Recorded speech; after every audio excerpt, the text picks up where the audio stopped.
Hi everyone, I'm Cheryl and welcome to the Sewing Room channel. Isn't this pretty? This is a fat quarter quilt. You buy fat quarters, you stitch them together, and I have a really easy way to finish it off. This is a great way if you just get started in quilting if you are a beginner. So let's get started. Here's what a fat quarter is. You can buy them individually, one at a time, or you can even buy them in packs like this. They'll have anywhere from 4 to 5 different fabrics in there. The one thing that's nice about buying it in a pack is all the colors are coordinated together. So if you have a hard time doing that, I would select a fat quarter pack. Now there's only 5 in here, and in this video I'm using 6. So then you could just go and buy one more fat quarter that goes along with these colors. And all you have to do is take them out of the package and give them a good pressing. So the first thing you want to do is make sure your fat quarter pieces are pressed really flat. And I'm going to stack a bunch of them together so I can cut them out at all the same size pretty much at the same time. So I'm going to lay them down, and I went through beforehand to see which one was the smallest because they're not always cut exactly 18 by 20 inches. So this one on top is actually 17 and a half. So I will cut all of them 17 and a half by 20 inches. So you want to take the raw edge, I'm going to just pull it up here a little bit, and pull it past one of the lines on your cutting mat to get it all cut. Make sure it's going straight across this way. And then take your long ruler. I recommend if you're going to do any kind of quilting that you get a 24-inch ruler. It's going to make life a lot easier for you. And when you're cutting through multiple layers of fabric, try to have either a new blade or relatively new rotary cutting blade. And then just go ahead, and because I'm cutting through a lot, I might have to go through twice. Nope, I was okay. My blade is brand new, so there. And now because I want to cut it 17 and a half inches wide, I'm going to move my ruler over 17 and a half inches, and I'm going to make my last cut. And now line up your ruler. There we go. And then make your last cut on the lengthwise.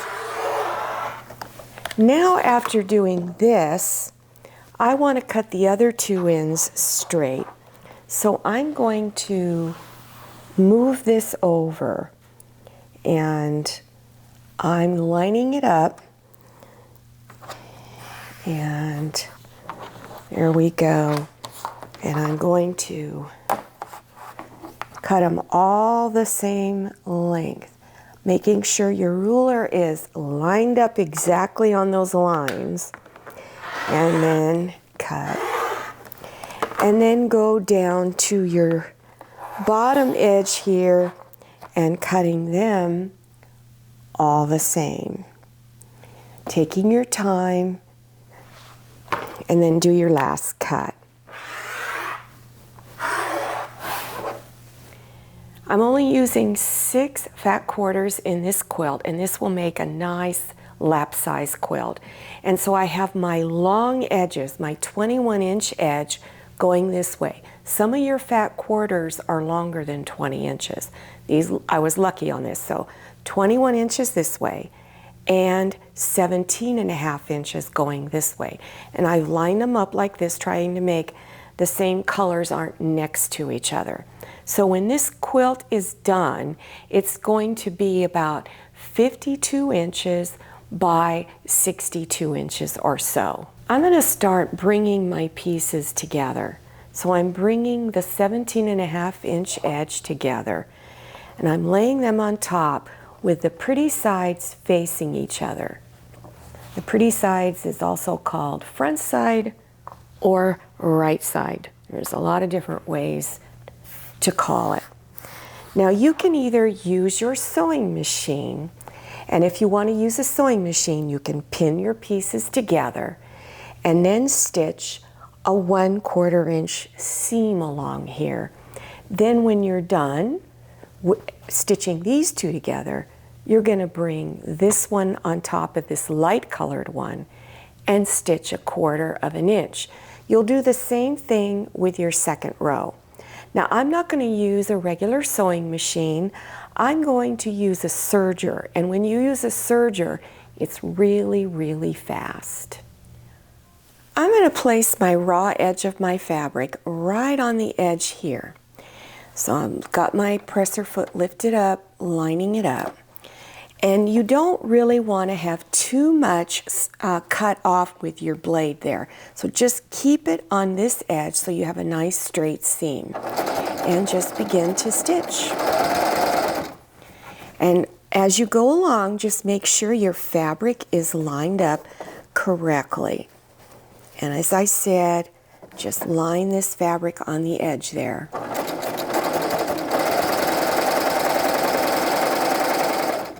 Now stitch your 2 rows together. So you want to bring front sides together and lay them on top. And the first thing you want to do is match your 2 seams. And you want to make sure that the seam on the bottom is going in the opposite direction than the seam on top. And you do the same way at the other seam. Then you'll stitch right straight across this edge, either on your sewing machine or a serger. Now this is what it looks like when there's just 6 pieces. As I said, this is a really nice size lap quilt.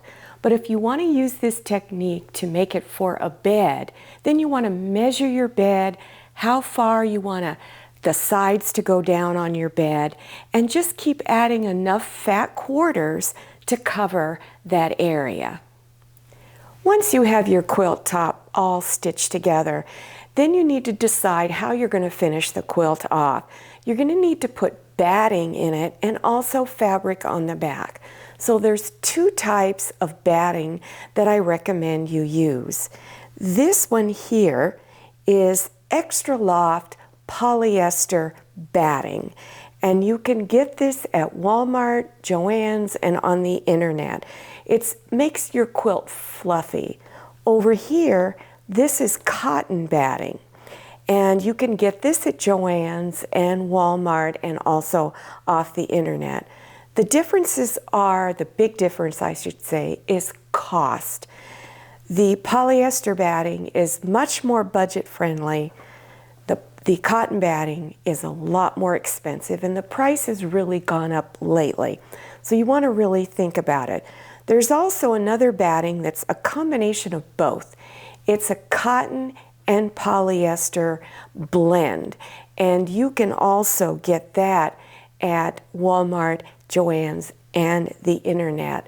So the quilt that I'm finishing off, I'm using this one, but I'm also going to show you how to place this fabric in and how to finish the edges off of your quilt. I'm going to demonstrate now how to layer, and I'm just using a small piece of fabric to do that demonstration. So this yellow fabric is my quilt top, which would be your fat quarter top, and then this blue fabric here is on the bottom. Your cotton batting or polyester batting is in between. On this one, I'm using the polyester batting. To cut out fabric for the back, you want to measure the size of your quilt top and cut it anywhere from 2 inches wider and 2 inches longer than your quilt top. And you're going to layer everything. So I have the quilt top, the polyester batting on here. I'm not using cotton in this demonstration. And then my fabric for the back. Then you're going to take safety pins and you're going to put it all over. You're going to scatter them all over the top.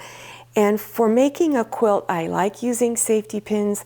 I would not use straight pins because something that large, you're going to poke yourself. You don't want to do that. Then you're going to do some quilting stitches. And I've done a really basic pattern here. I used a serpentine stitch on my sewing machine, but you can use a straight stitch.